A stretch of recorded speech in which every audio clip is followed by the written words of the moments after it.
नाज़रीन, ठुल मां रिपोर्टर सिराज अहमद नूनारी की रिपोर्ट मुजिब ठुल 20 महीना अॻु भत्ताखोरनि हथां हमले में शहीद थियल हाफ़िज़ मौज़म अली नूनारी जे वारसनि पारां जवाबदारनि जी गिरफ़्तारी लाइ रहबर चौक ते एहतजाजी मुज़ाहरो कयो।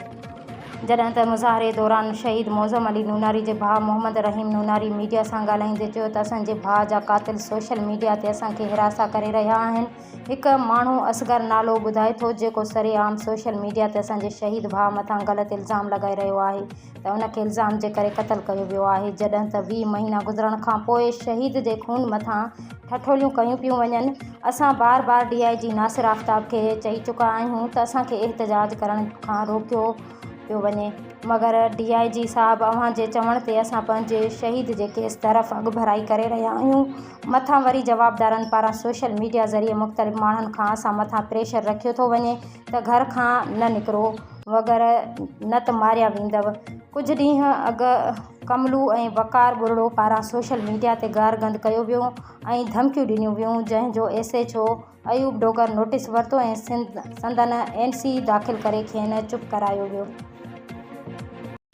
बिस्मिल्लाहिर्रहमानिर्रहीम। जीअं त असांजे शहीद हाफ़िज़ मौज़म खे 20 महीना थियण वारा आहिनि जेको शहीद थियो आहे, जेको हिन वक़्त ताईं हिकिड़ो गाची बुरड़ो अञा बि रुपोश आहे।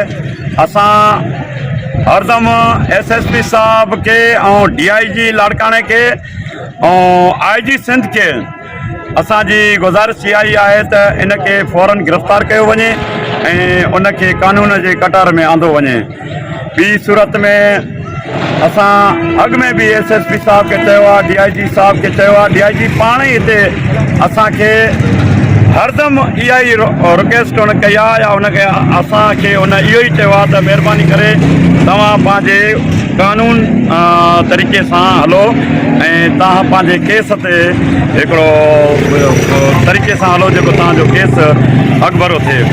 पर असां DIG जो चवण त वरितो आहे, पर DIG असांखे अॼु ताईं मोट कोन ॾिनी आहे। जेके शहीद हाफ़िज़ मौज़म जा क़ातिल आहिनि उहे क़ातिल हाणे हिन वक़्तु हिकिड़ा हथारदू माण्हू बीहाए करे हिकिड़ो अॻिले आचार ते हिकिड़ो इन्हनि जो पंहिंजो ई आहे को फ़क़ीर असगर सॾाए थो, जेको सरेआम असांखे धमकियूं मारणियूं ॾिए थो ऐं शहीद जो मथां इल्ज़ाम हणे थो।